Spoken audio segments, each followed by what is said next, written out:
Hey everyone, welcome to my second deck tech for Opus 18, and this time we are focusing on Ice Lightning. Mainly because, we got some new multi-element cards, which definitely reinvigorated some of the love and desire to try to play this, and we might have actually gotten something that the elements were lacking sorely, and that is removal. More importantly, we've got our main guy here, Sephiroth, which is now arguably the best summon in... it's hard for me to say the best summon in Ice because it's still a dual element card. You can't just put this in mono Ice. But yes, it is the best summon in this deck in that it has back attack, breaks any dull forward opponent controls, and then has a continued value in an on-entry, on-attack effect, breaking a forward to 2 cost or less, or making them discard a card. So he is, of course, going to be one of our big centerpieces here. Here's the entire list. Let's get to talking about it. So Sephiroth, he's very straightforward. There's no tricks or, hidden lines. This guy, he does exactly what he says he does. The only real question you ever even ask yourself about this guy, one, you try to always play it on their turn. Try to surprise them. You want to break a forward. I've had some people going second, so I'll go turn, I'll take my first turn, whatever I'm playing, and before I end my first turn, they just pitch 2 to put out Sephiroth immediately. Now, he doesn't get his entry effect, but now he's ready to instantly start pressuring me with the discard. It's not bad. I'm not convinced that's the best use of him. There does feel like something is missing if you're not getting the on-entry effect. However, if your opponent isn't expecting it, maybe that can set you up for something, for some, nice potential in the future that you're putting all this pressure on their hand immediately. So I'll leave that up to you whether to determine that. I try to always save him for the on-entry break because it's just so damn good. But that's what it is. So, talk about some of the classics, of course. Alcid, great Ice Lightning card, as was Zero Miss, and both of these just got stronger because in the past it felt like Alcid always had to play the Zero Miss. There just wasn't a whole lot of other things that was worth it to play. Well, luckily, we've got some new things that are worth it to play, Sephiroth being one of them. Especially if they have a dull forward, don't be afraid to Alcid into Sephiroth. You're going to get multiple freezes, and then Sephiroth will still break the one. Vice. Vice is a really nice, good addition, and we have him in here with Nero. And I'll be honest, there isn't a ton of discard. We don't have an Orphan. We don't have anything to do a continuous discard to trigger the Vice. We're not running Unalesca or Scale Toad. But the reason I wanted to try him in here is because he fits in nicely with kind of our new little backup package. And if you notice, I'm only running 13 backups in here. So kind of talking with him, we have Nero. And Nero says when Vice enters the field, Nero will trigger a discard. And then Vice, anytime he sees a discard effect, will also dull freeze a character. I like this because I can run very lean on the backups. So we only have 13 total, but we can now bring out the Restrictor. He searches for a Job Civet. When he enters the field, we can go to get the Nero. So if you see Restrictor turn 1, you can put it down. Yeah, even if you're overpaying, you're getting Nero. You can even slap down the Nero right away. Now you are instantly color fixed. You've got 1 Ice, 1 Lightning, which is really where you want to be. I'll talk about the other backups too. Also going in with that is Reeve and Kate Sith. So we have 2 backups that can search, 2 more backups, and they search the off-color ones, which is really nice. It's really a nice little backup package, and I've been surprised how consistent it has been. I thought for sure, no, 13's just too low. You're not going to see it. No, it really works out very well. Running 2 copies of Kate Sith, still a decent card. And what's nice is you do get the option of whether you want to remove something from their hand or not. If it's something key, Amaterasu, Barrett, Bismarck, whatever, feel free to take it. And if there's nothing they have that's real great, just let them keep it. You don't want them to get that extra card draw. But we also have 1 copy of Vincent. It's just for Reeve consistency. I don't think I've ever actually cast the Vincent. Even though his on-entry, the idea of him permanently holding down a backup is kind of cool. Unfortunately, it's only while Vincent's on the field. So any kind of removal, and he's just a 7k. We have no way to get his Chaos Saber off. So he's just here to help fill out Reeve numbers. So that way Reeve always has 3 targets instead of just... Because if you draw Kate Sith early, or if you draw both of them, Reeve will have nothing to hit. Plus, he's a burst. If you notice, look at these. 1, 2, 3, 4 of our 6 backups have EX burst, which is very nice. So there's Kate Sith, Reeve. Lock is just in here as a way to, again, because we're running so low on backups, especially if you see this early, you can just declare backup. Boom, get another one guaranteed. Helps filter the numbers out. Cid of Clan Gully, I really like this on a burst. You could also do, what's his face, Idolus. He's the same thing, he just gets ice cards instead. I kind of liked Cid just because it balanced the numbers out, so we have potentially 3 ice backups and then 3 lightning backups. You could absolutely switch that to Idolus if you preferred. There are 12 bursts surprisingly in this deck, so decent amount. I tend to favor bursts myself. If you're not as worried about bursts, I would definitely recommend switching this out for Aldo or Isail. Again, your multi-elements are your main targets, so you can get whoever you want. Maybe you want Isail more just in case you want to target Laswell or Charlotte or even Gentiana. But one of those two, I don't know what it is about those searchers. I never seem to favor those cards, and I couldn't tell you why, because I'm more than happy to play cards like Norshnalen, like Nero, like Restrictor, these backups that search backups. There's just something that just unequivocally works about that for me. But for some reason, those generic forward searchers, Isail, Kolka, Aldo, who's the water one? Marrowweb. I don't know. I just don't tend to favor those cards. Does that make me a bad player? Yeah, maybe it does. So maybe if you like that better, absolutely swap those in and put those out instead. That way you can make sure you get your Sephiroth. You can make sure you get your Alcid, etc. Anyway, those are the backups. New faces as well. Well, actually, let me touch on Weiss and the discard, because this will go in with the new faces. So if you want Weiss to be more reliable, you can absolutely put more discard into this. You could put in something like an Orphan to trigger it. To me, I wasn't really trying to go for that. I just liked him because of the Nero. Like, if I can just play a single Weiss with Nero out, and he's searchable, I get a single discard, to me, that is good enough to include him in the deck, and it's just ways to help thin the deck numbers because it can be searched off of burst. Again, if you want continuous discard from something, you want to put in an Orphan, you want to put in Unalesca, that's up to you. However, we do have some forms of continuous discard, and to me, it has been enough to make Weiss worth it. Sephiroth is one of them. Anytime he attacks, he's going to discard a card, which is so good with Weiss. A Sephiroth attack. Imagine, so if Sephiroth attacks and Alcid is on the field, you are getting to dull a forward, you're making them discard a card, and then you're dull freezing a character. So you can push 2 blockers out of the way, you can hit monsters, you can hit backups, it's just so good. And then we have this new lightning card, and this card has absolutely exceeded my expectations. Usually when there's this much text on a card with a bunch of different abilities, it's kind of hard for me to evaluate. I'm like, okay, I need to read this over and over again, especially when there's restrictions on it, but seeing it in practice, it's great. She's a great card to play off of Alcid. She has 3 action abilities, so she inherently has haste, and which is great because all of her first 2 abilities have to be used when she's attacking, but she's got haste. She can immediately go in. So you can pay one of anything and just dull a forward. And then you can pay an Ice and a Lightning specifically to break a dull forward. And there is no restriction on the amount of time you can use these abilities. As long as she is attacking, you can use them as much as she wants. And here's the thing too, her attacking extends all the way until she deals your opponent a point of damage. So you declare an attack with Lightning. Again, let's say you have Alcid on the field. Lightning comes in off of Alcid. He's freezing something, she's freezing something, she can immediately attack, so you can freeze an active forward because the Alcid will now dull it. Lightning can then spend a CP to dull another forward, or she can pay 2 to break one of these dull forwards, and as long as you've got the crystal points to do it, you can spend it over and over and over again. You can dull something, you can pay 3 to dull 3 different things. Fantastic. Or, if you don't want to attack with her for any reason, or perhaps it's even more beneficial to get a Weiss trigger, pay 1, you have to dull her, they have to discard a card.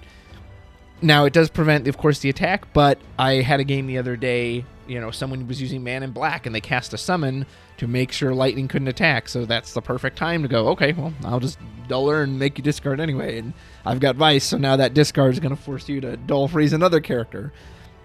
Just fantastic card. The repeated use of the abilities is just so great. And we needed removal. Removal was the big thing that Ice Lightning was missing. Zero Miss is great. Alcid was great, but it just pushed people out of the way. We need ways to get stuff off the board because, all those Avalanche members, that's great if a Frozen Biggs and a Frozen Wedge, cool. Except if a party attack triggers, which is even easier now with Billy, Bob, and Jesse, they still see that. Noctis will still see that. They're still going to trigger all those effects. Palom and Porum don't care if they're dull frozen. Rydia doesn't care if she's dull frozen. She's hitting you with everything. So we have to get these forwards off the board. Lightning is another way to do that. And Lightning is one of the reasons I kind of like this mid-range, because it's a lot easier to pay for her effects off of some backups, as opposed to if you're pitching from hand from these, it's going to get very expensive very quickly. So hooray, we finally got removal. And then going into that removal, I want to talk about the summons. So I messed around with this list a lot.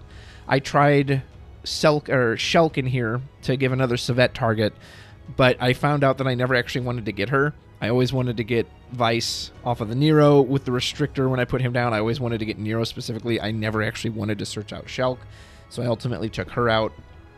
But you could, and you could even put the one that plays a non-ice forward and then makes them discard. But again, it didn't really ever line up. So I took the Shulk out, and I was talking with my friend about the summons. Originally, there was more summons in here. I think there was about 9. And he was like, well, Sephiroth's the best summon you have. You don't need the summons at all, period. So I tried to take out all the summons, and I just did a really forward-heavy, stompy, angry version. And again, unfortunately, there would be times when they would have the Palom or the Porum, or that they would have this key forward that I have to get rid of this forward. I'm not going to outvalue it, whatever. And without, and if I didn't see the Sephiroth, or even if I see the Sephiroth and they will refuse to dull it, like, things would just line up where it was like, I need removal. So I put in 6 summons, and I've personally really liked the way it's run since then. Ixion is great against 2 costs and then 3 costs if you need to buff it. We have a decent amount of 4 costs. Of course, yeah, you might risk breaking your own guys if you have to, but hey, if it gets the twins off the field, that's what you got to do.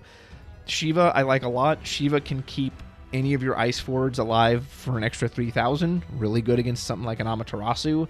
Granted, if you're paying for the El Cid and they, maybe you won't have enough for the Shiva, but it's just there. Plus, it's another way to just take out a dull forward. There's very little dull forwards in the game that are going to survive a 9k shot. It's even going to take a Barret out.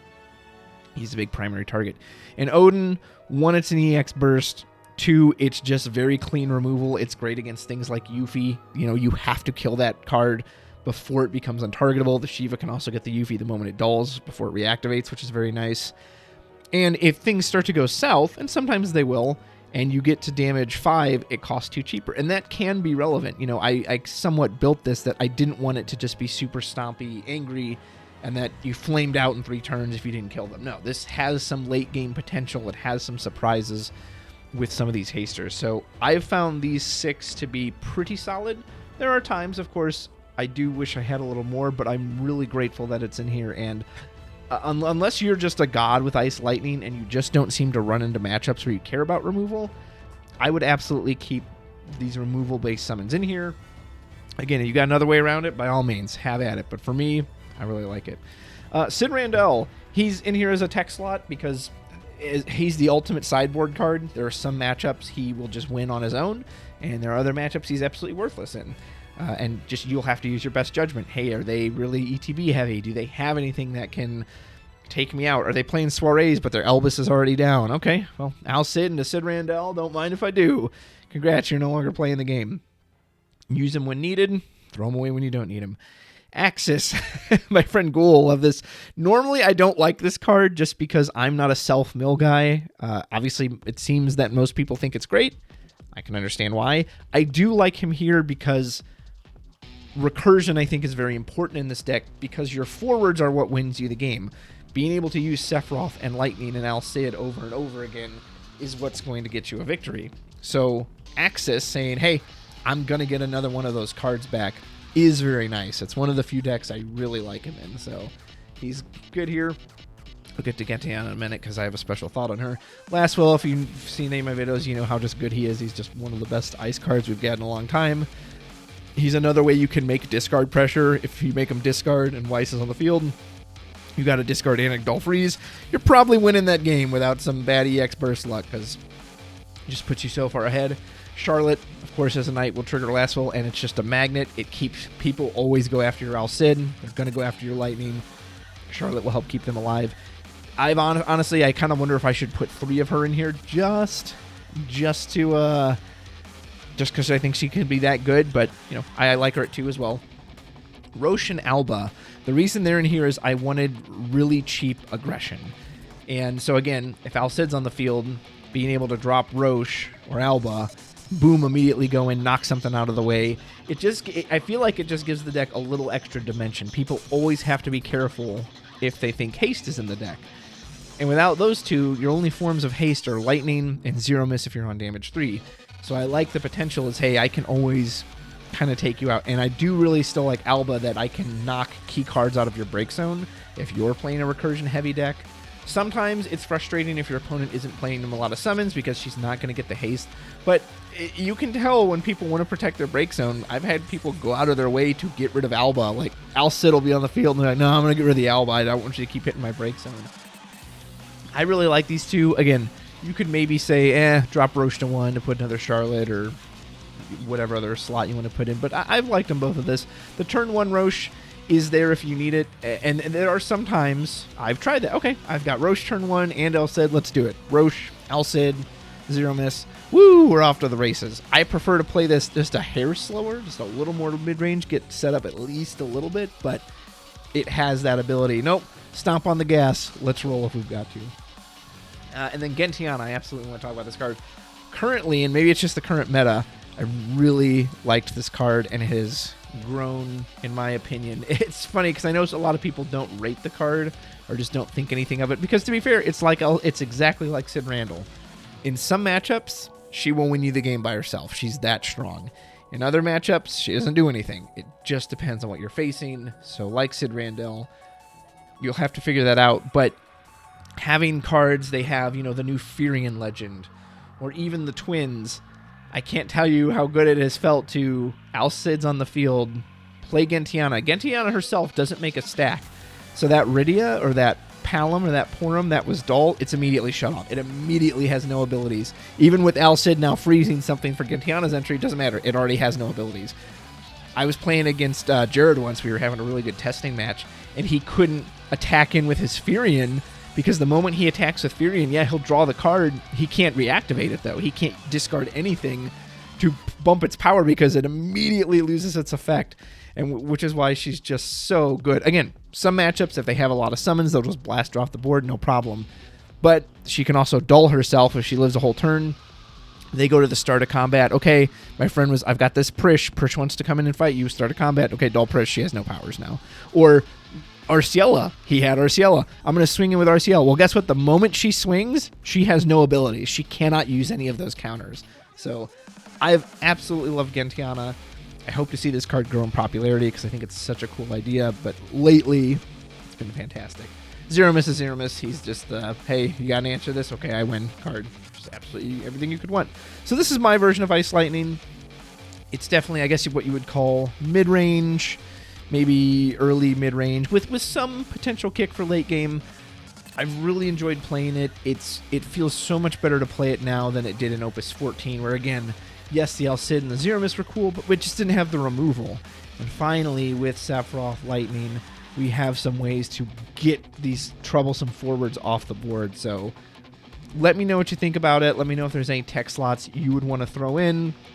I remember I saw Steve D's YYT version, and he was trying like Go-Go and all. I mean, Go-Go's such a cool card, but for me, it's just hard to line all that up because the idea that, you can copy one of Lightning's action abilities, awesome. Copy the Gentiana doll, awesome.